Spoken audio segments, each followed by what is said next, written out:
Hi, everybody. This is the Baseball Hut, the amazing, spectacular, terrific, the great one, the people's champion, your host, the Hut. It seems that, according to MLB Insider Ken Rosenthal, it seems that the New York Mets and Carlos Correa are probably going to come up with some kind of contract, but it will not mean that it'll be for 12 years and $315 million. It'll probably be for a lot less. Be a very different, quote-unquote, different contract for the future. From MLB Insider Ken Rosenthal, quote, "We expect the Mets to get this done at some point.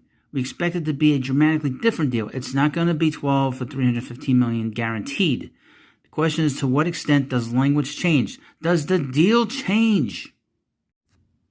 He followed up with this. This is Ken Rosenthal. "I would assume this week we see resolution, and then we see the Mets spring into further action.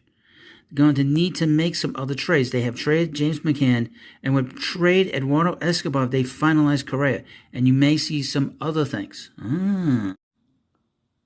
MLB Insider Ken Rosenthal has put out a couple interesting quotes by him when it comes to this Carlos Correa situation. Now, we've been talking about this for the last 2 weeks, and it's been a hell of a lot of fun. But it's also been let's put this to bed. Can we move on? Can we put this to bed? As you know, he signed two weeks ago. He signed a 12-year, $315 million contract. But there's a hang-up. The hang-up is there was an issue with his physical, an old injury that he got back in 2014 when he was in the minor leagues for the Astros. And that has flagged the Mets doctors and the insurance company that the Mets obviously have. And that has slowed the deal down. This is not the first time this offseason and in the last 3 weeks that a insurance company and the team has said, hold on, let's take a step back and let's figure out how to negotiate this deal. Now, we know he had signed a deal with the Giants for $349, huge contract.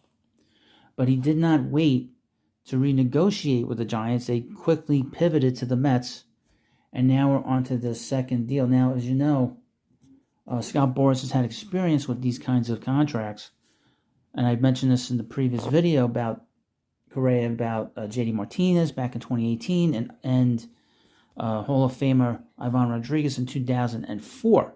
So you have two situations where he has experience as an agent to navigate some of this stuff. But here's the thing, unless he budges on the money and the years, this deal might fall through. Now, according to Rosenthal, this marriage is probably going to take place. Correa has too much to lose by this move. If this move falls apart, this deal falls apart, the Mets have a lot to lose. They have a lot to lose in terms of saving face, because owner Steve Cohen had come out and talked about them signing him. He was very enthusiastic. He was very happy about it. Now, over the next couple of days, we're going to see if this happens, because, I was thinking that on Tuesday this deal was going to happen, and it has not happened yet. And I don't really feel like it's going to happen Wednesday. So who knows when this contract is going to be finalized. Both sides had too much to lose for it not to take place. But the longer this goes on, the chances of this deal happening is going down, because unless Correa takes less years, I think the years is the problem with this particular player because of this particular injury. Insurance companies see this injury and they're probably like, we can't insure this. And from what I understand, I saw this on Ballcap Sports, the insurance companies only insure you over 3-year periods. So if this is a 12-year deal, you're talking about four different insurance policies that the insurance company, I guess, would have to give in this particular deal. And because of this 12-year deal and the nature of his injury, they probably can't insure it maybe past a second installment, which would be 6 years, or maybe a first installment. Who knows? Now, we do know that the Giants are still interested in Correa. They've let it be known that they would talk to him again. We also know the Twins will have no problem giving him a 10-year deal. They offered him a 10-year deal, but they did not give him a physical. I think no matter what, Correa is probably going to he's probably going to lose more money. He's probably going to lose years off whatever contract he gets, either from the Mets or someone else, because he already lost a year from the Giants to the Mets and $35 million from the Giants to the Mets as well.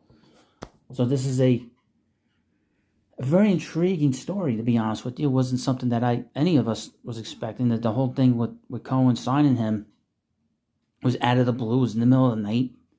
You know, two people meet in the middle of the night. You know, and I mean, it's basically that. I think the player wants it. So if the player wants it and the team wants it, it's probably going to happen. They'll come up with some kind of a agreement, I would think. Who knows?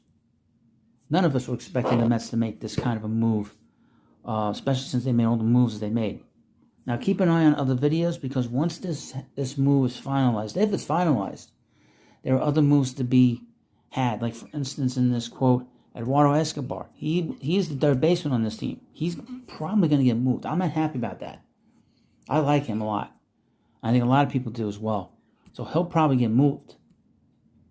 Or maybe possibly Luis Guillorme. You never know. And this might also push them to move Carlos Carrasco. Maybe they move Eduardo Escobar for a pitcher that's younger than Carrasco, that does the same things as Carrasco does, but he's younger and more.